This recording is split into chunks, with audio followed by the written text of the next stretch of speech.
Welcome back to the channel. Today's story is about to begin. Sit back, relax, and enjoy. That Christmas Eve, my daughter-in-law didn't just lose her patience. She lost her mind. She sat at my table in my house and calmly told me it was time for me to get out. My son didn't say a word. Neither did I. Then I pulled the envelope from my cardigan pocket, ripped it in half right in front of their eyes, and stood up. It wasn't until I reached the front door that they finally realized exactly what had just been destroyed. The holiday china gleamed under the soft candlelight, but the air in the dining room was absolutely freezing. Martha, 64 and sharp as a tack, sat straight back at her own table, watching her daughter-in-law, Chloe. Chloe was carving the roast as if the house already belonged to her, while Martha's son, Julien, just stared blankly down at his plate. This was the first Christmas since Martha's husband had passed away, and Chloe had clearly decided it was time for a hostile takeover. "We've been doing some thinking, Martha," Chloe said, setting the carving knife down with a sharp, deliberate clink against the platter. "This house is way too big for a single woman. Julian and I need room to build our future. We think it's time you looked into an assisted living facility. You should pack up after the new year and hand over the keys." Julian didn't even look up. His silence felt like a knife in the back. He was completely letting his wife lead the charge to claim the home Martha and her late husband had spent 30 years paying off. Chloe offered a cold, smug little smile, fully expecting the older woman to burst into tears or start begging. But Martha didn't cry. Instead, a deep crystal clearer calm washed over her, freezing out any room for grief. She realized in an instant that arguing was useless. If you don't draw a line in the sand, people will walk right over you. Martha reached into her pocket and pulled out a thick white envelope. She had gone to the bank that morning to withdraw $10.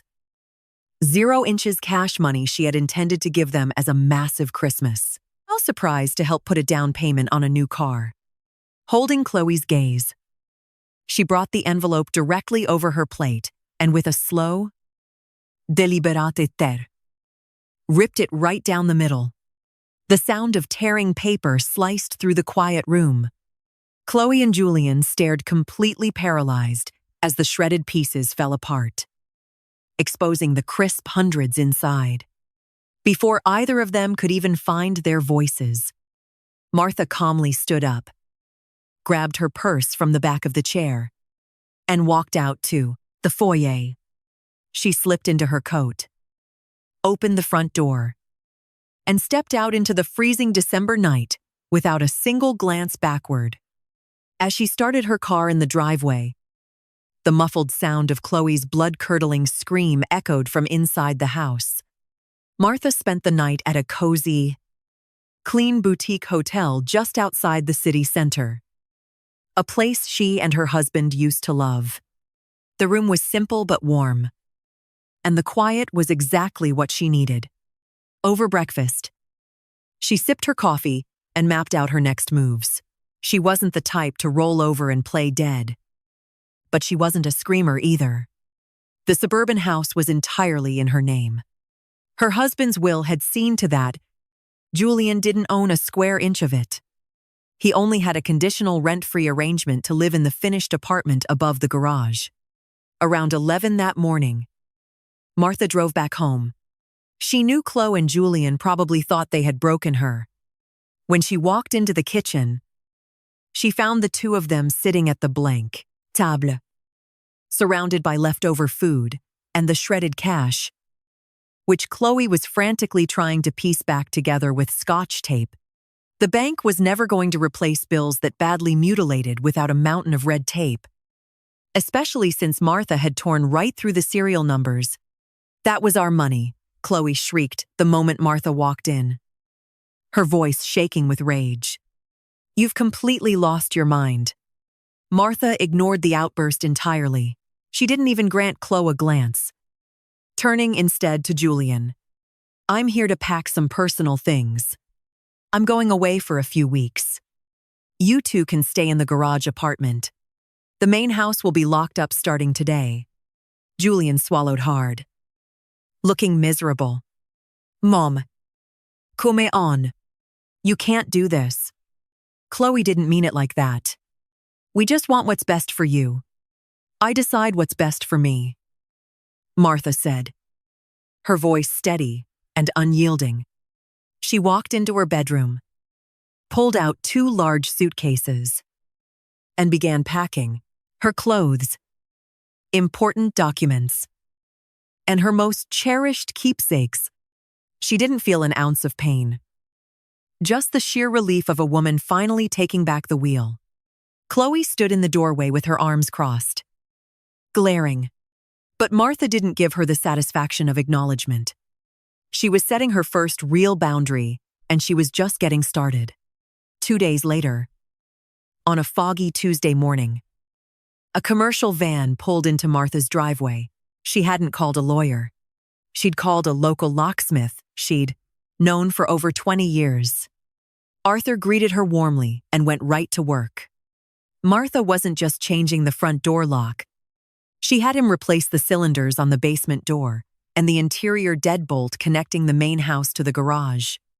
Chloe hurried down the steps from the apartment, drawn by the loud buzz of the drill. Her face contorted with anger when she saw the locksmith. What do you think you're doing? We live here. 2. We have a right to access the basement and the laundry room. Martha stood in the hallway, hands buried in her jacket pockets. The apartment has its own separate outdoor staircase. You two barely used it because it was easier to trudge through my living room. As of today, the main house is private property. If you want to do laundry, you'll need to buy your own stackable unit for upstairs. This has to be illegal, Chloe yelled. No. It's my house, Martha replied evenly. She handed Arthur the cash for his work and took the heavy new keychain from him. She tested the lock herself. It turned smoothly, closing with a solid, satisfying metallic click. Julian came down next, looking visibly worn down by the nonstop tension. Mom, please, can we just talk about this? Chloe is just stressed about our future. Then, Chloe needs to get a job instead of banking on inheriting my real estate, Martha countered. She handed Julian a single new key to the back garden gate. But nothing else. You have your apartment upstairs. Everything else is officially off limits. Once the locksmith pulled away, Martha locked the door from the inside.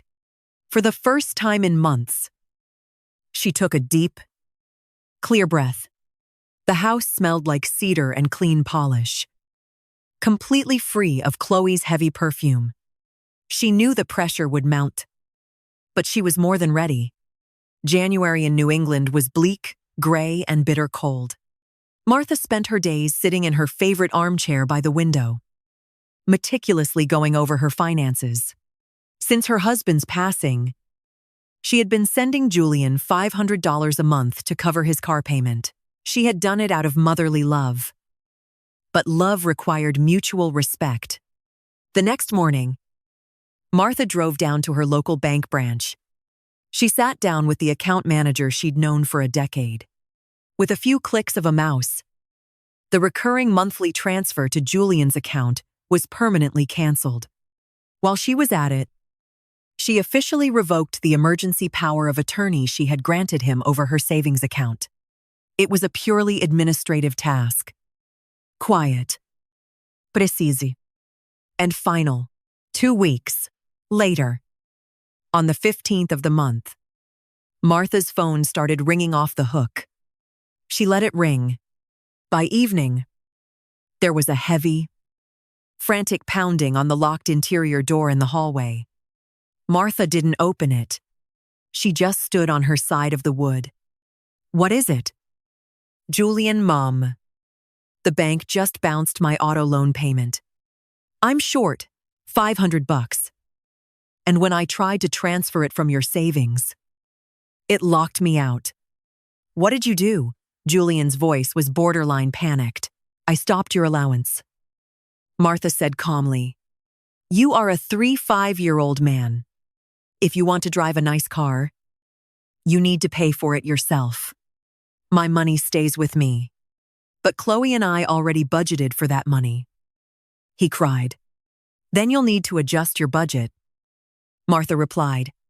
Good night. Julianne. She turned around and went back to the kitchen to put the kettle on. She didn't feel a pang of guilt. Julian had sat by and watched his wife try to evict her from her own home. It was time for him to find out what life looked like without his mother's safety net. The faucet was officially dry. As winter dragged on, the dynamic on the property shifted drastically because the main house was locked tight. Chloe and Julian had to haul all their groceries up the narrow, icy metal staircase on the outside of the garage. One snowy Saturday afternoon, Martha watched from her kitchen window as Chloe struggled up the steps with 2 overflowing canvas bags.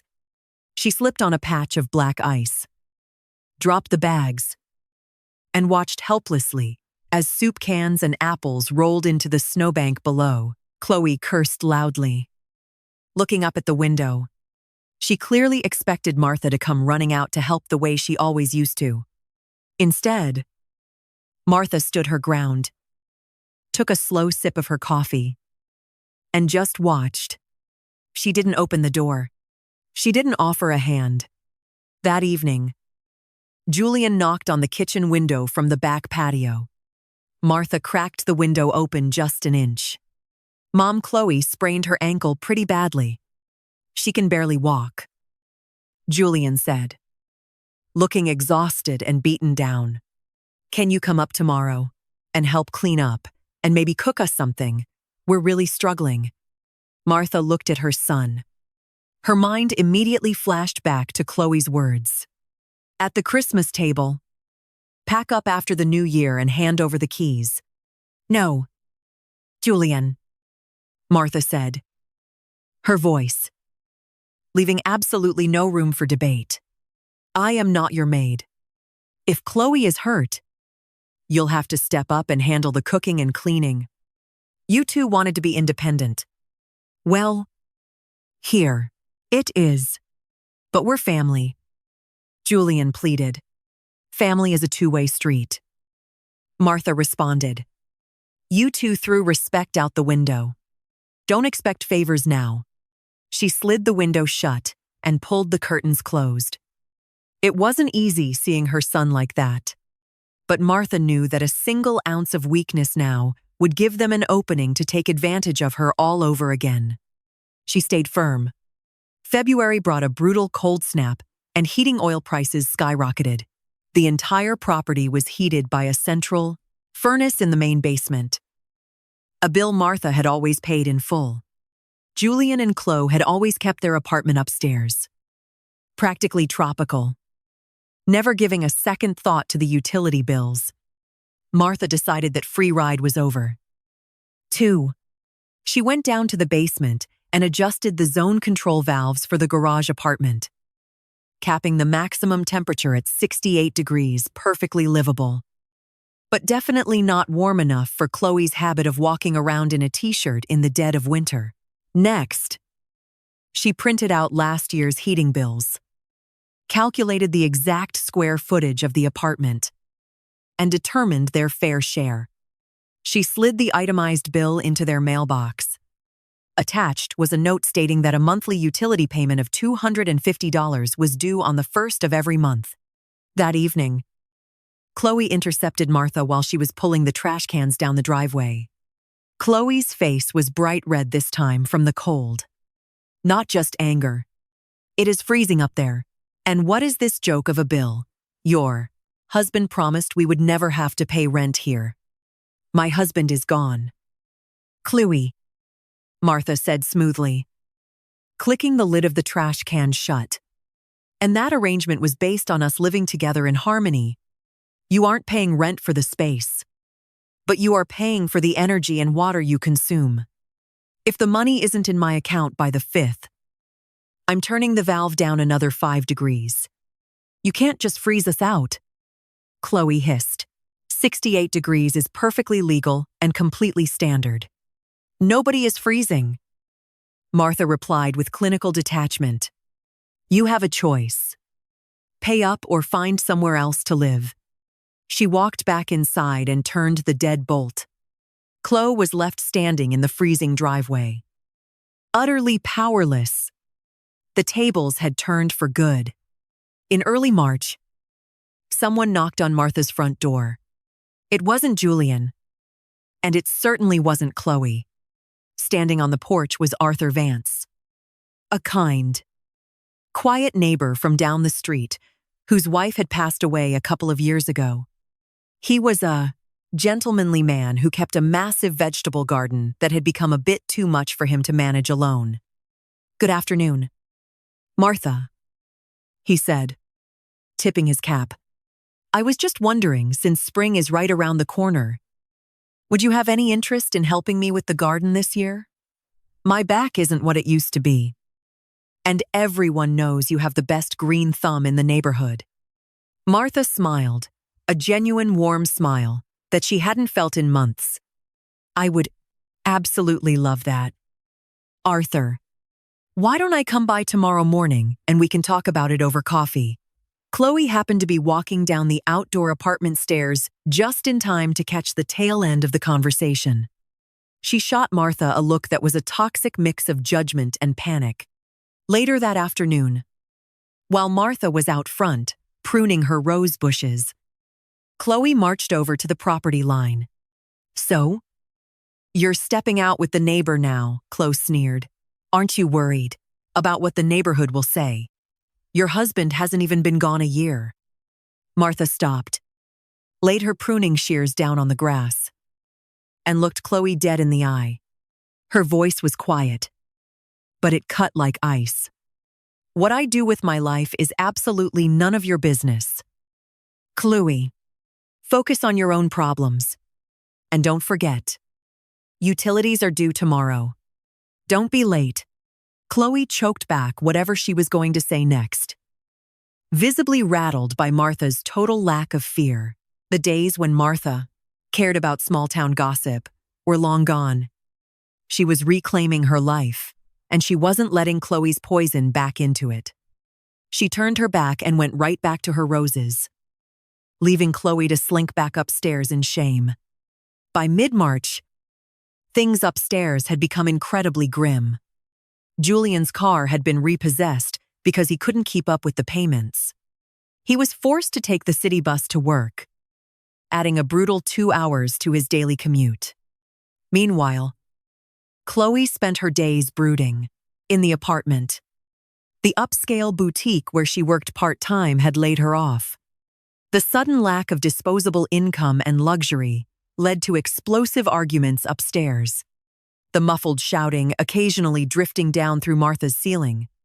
One evening, Julian knocked quietly on the kitchen door. When Martha opened it, she saw he was crying. He looked disheveled, his eyes bloodshot and heavy. Mom, please, I can't take this anymore, he sobbed. Chloe does nothing but scream at me. We barely have enough money to buy groceries. Can you please just loan us something, just $1,000 to get us through the month? Martha looked at her son. A mother's heart always aches for her child. But her head remained completely clear. If she folded now, the cycle would just reset. Chloe would realize she still had a leverage point and take the res right back. No, Julian, Martha said softly, but with absolute finality. I am not lending you money. You two need to learn to live within your means. If Chloe doesn't have a job, she needs to file for unemployment or go apply at the grocery store down the street. You've become so cold, he whispered. No, I just stopped enabling you, Martha countered. I spent years protecting you from reality. and it made you lose respect for me and my home. This lesson is overdue." Julian turned around without another word and dragged himself back up the stairs. Martha closed the door. It hurt. But she knew this was the only way to shock her son out of his permanent childhood. She held the reins now, and she wasn't letting go. Spring arrived with a burst of warm sunshine, melting away the last of the stubborn winter snow. On the final weekend of March, Julian asked if they could talk. This time he came down alone. They sat out on the back patio, where Martha had set the table, though only with 2 mugs of black coffee. No pastries. Julian sat with his head down, staring into his mug. "Mom, we get it. Specifically, I get it. Chloe and I, we're moving out. We found a small apartment closer to the city. It's tiny, but we can manage the rent since Chloe starts a new job next week." Martha nodded slowly. "That is a very wise decision. Julian, being closer to the city will be good for you. And standing on your own 2 feet will be the best thing that ever happened to your marriage. I'm so sorry for how we treated you on Christmas," Julian said quietly, unable to look her in the eye. "Chloe thought you would just fold, and I was too much of a coward to stand up to her." "I know," Martha said gently. "The past is in the past. What matters is what happens next. You'll be completely moved out by the end of the month. I'm going to renovate the apartment and lease it out. A lovely young couple from down the road has already put down a deposit." Julian looked up genuinely surprised. He had clearly hoped to keep the apartment as a safety net in case things fell apart in the city. But Martha was sealing that exit for good. There was no running back to the nest. "Okay," he finally said, taking a deep breath. "We'll finish packing this weekend." Martha felt a profound, deep wave of peace wash over her. No screaming matches, though expensive lawyers, though dramatic scenes. Just the quiet, unyielding weight of real-world consequences had solved the problem. She finished her coffee, tilting her face up to enjoy the warm spring sun. Moving day was a quiet affair. A small rental truck sat in the driveway, and Julian and Chloe spent the morning carrying down their remaining boxes. Chloe didn't say a single word to Martha. She completely avoided eye contact, which suited Martha perfectly. When the truck finally backed out of the driveway and rumbled down the street, it felt as if a physical weight had been lifted off the entire property. Martha walked up the outdoor steps to the empty apartment.